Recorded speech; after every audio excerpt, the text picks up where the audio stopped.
大家好，我係高年11。今日我哋去呢個絕區零3城線下快閃活動。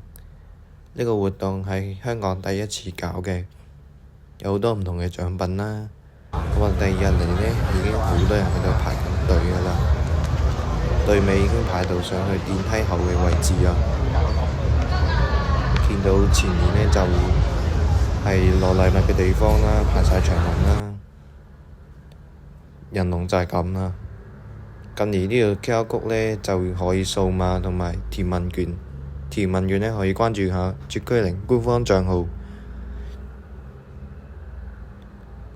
咁就會攞到禮物一份嘅。之後呢，我哋入到嚟呢個銷售區嗰度啦，見到入面好多人，我就買咗5樣嘢嘅，但未錢都好多人啦，都排咗成半個鐘都嚟啦。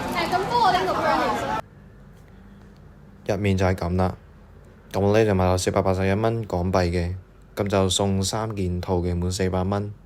跟住我就參加咗呢個占卜參與券，咁就中一下就中大獎，係一部線嚟嘅。